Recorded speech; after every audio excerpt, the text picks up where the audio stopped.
அவர்களையும் மருத்துவரும் பாராளுமன்ற உறுப்பினருமான மரியாதைக்குரிய திருமதி கனிமொழி என் சோமு அவர்கள், மருத்துவர், சமூக ஆர்வலர் மற்றும் 1000 விளக்கு தொகுதியின் சட்டமன்ற உறுப்பினருமான மரியாதைக்குரிய திரு டாக்டர் எழிலன் நாகநாதன் அவர்களின் சார்பாக அன்போடு வரவேற்கிறோம். ஒரு காலத்துல காலம்காரின்னு ஒருத்தி இருந்தார். புத்திசாலித்தனமான போராளி, தைரியத்தின் சாம்பியன்.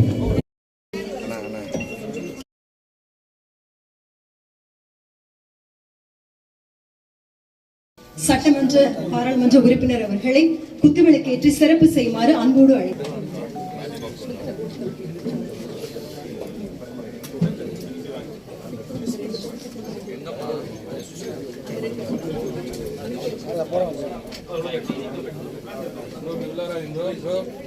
सर फोन तो करेंगे सर.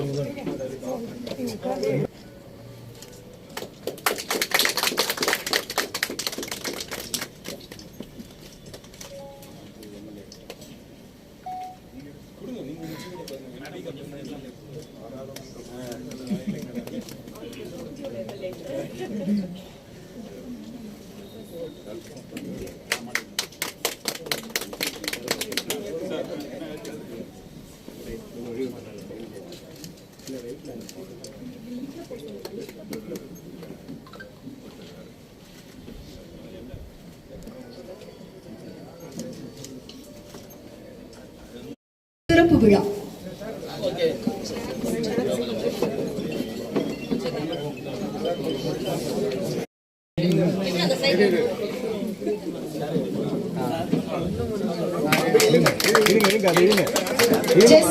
புற்றுநோய் சிறப்பு சிகிச்சை மையத்தின் பெயர் பலகை திறப்பு விழா.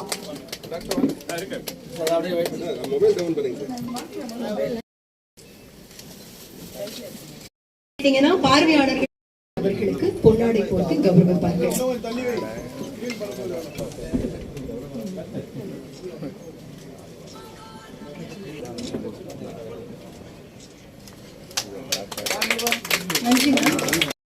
போட்டிகளால் இளைஞர் முதல் முதியோர் வரை அனைவரின் கவனத்தை தன்பக்கம் திருப்பியவர்.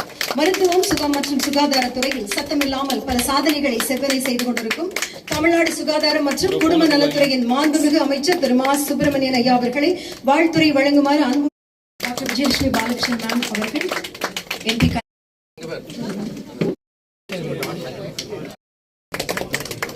சிறப்பு லட்சுமி மேம் என்கின்ற புற்றுநோய் சிறப்பு சிகிச்சை மைய திறப்பு விழாவுக்கு வருகை தந்து சிறப்பித்து விட்டிருக்கிற நாடாளுமன்ற மாநிலங்களவையின் உறுப்பினர் பெருமதிப்புக்குரிய சகோதரி மருத்துவர் கனிமொழி அவர்களே, இந்த நிகழ்ச்சிக்கு வருகை தந்திற்கும் பாராட்டுதலுக்கும் உரிய எழிலன் நாகநாதன் அவர்களே, பாராட்டுதலுக்கும் உரிய திரு சிற்றரசு அவர்களே, வருகை தந்து சிறப்பித்துக் கொண்டிருக்கின்ற 10வது மண்டலத்தின் வார்டு குழு தலைவர் மரியாதைக்குரிய திரு கிருஷ்ணமூர்த்தி அவர்களே, இந்த வட்டத்தின் மாநகராட்சி மன்ற உறுப்பினர் மரியாதைக்குரிய சகோதரி எலிஜபெத் அவர்களே, அன்புக்கினிய நண்பர் வினோத் அவர்களே, மருத்துவர் விஜயலட்சுமி பாலகிருஷ்ணன் அவர்களே, வருகை தந்து சிறப்பித்துக் கொண்டிருக்கின்ற மருத்துவர் பெருமக்களே, பத்திரிகை மற்றும் ஊடகவியலாளர்களே, உங்கள் துணை பேருக்கும் முதலில் என்னுடைய நன்றியையும் வணக்கத்தையும் தெரிவித்துக் கொள்கின்றேன்.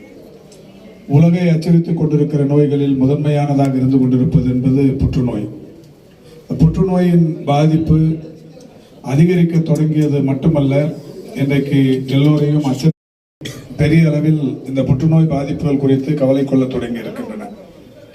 அந்த வகையில் மாண்புமிகு தமிழ்நாட்டின் முதலமைச்சர் அவருடைய வழிகாட்டுதலோடு கடந்த 1.5 ஆண்டுகளுக்கு முன்னால் ஜப்பானிலே இருக்கிற டோக்கியோ மாநகரில் ஒரு புற்றுநோய் மருத்துவமனையின் ஆய்வுகளை அங்கே வழங்கப்பட்ட பார்த்தீங்களா, ஆரம்ப நிலைகளிலேயே கண்டறிந்தால் அது எளிதாக குணமாக்கிட முடியும் என்கின்ற வகையில் ஈரோடு புற்றுநோய் பாதிப்புகளை கண்டறிவதற்கு முழுமையாக நடவடிக்கை எடுக்க வேண்டும் என்று பொதுமக்கள் கோரிக்கை வைத்தார்கள். அந்த வகையில் மாண்புமிகு தமிழ்நாட்டில் முதலமைச்சர் அவர்கள் கவனத்திற்கு அது கொண்டு செல்லப்பட்டு சட்டமன்றத்தில் நிதிநிலை அறிக்கைகளில் ஒரு அறிவிப்பாக அந்த அறிவிப்பு வெளியிடப்பட்டது.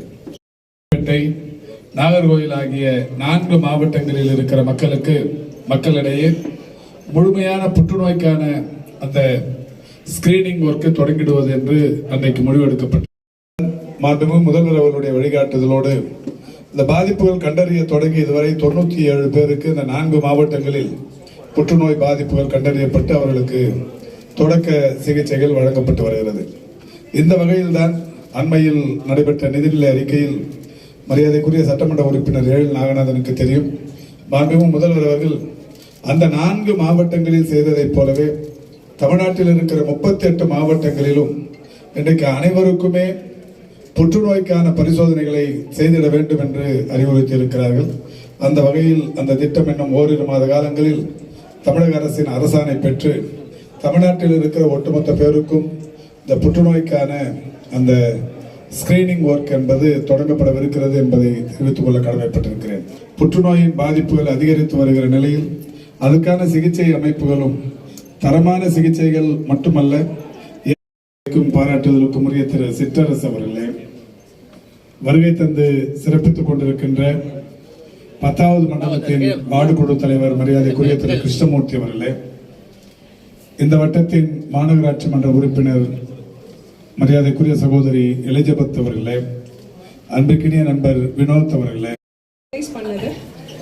இந்த நம்ம ஊர்ல இவ்வளோ அட்வான்சஸ் இருக்கும் போதும் கீமோதெரப்பி கேன்சர்னா யாருக்குமே ஹோப் இருக்கிறது இல்லை, ட்ரீட்மெண்ட்க்கு வர்றதும் இல்லை. அது காணொலியில கொண்டதான் ரியாலிட்டி.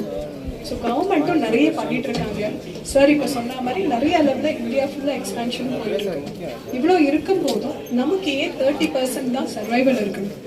பிரஸ்ட் கேன்சர்னு எடுத்துட்டிங்கன்னா உலகளவில் 91% பிழைக்கிறாங்க, நம்ம ஊரில் 66% தான். ஸோ நாங்கள் ஜஸ்ட் ஃபார்ம்க்கு ஆரம்பிக்கும் போது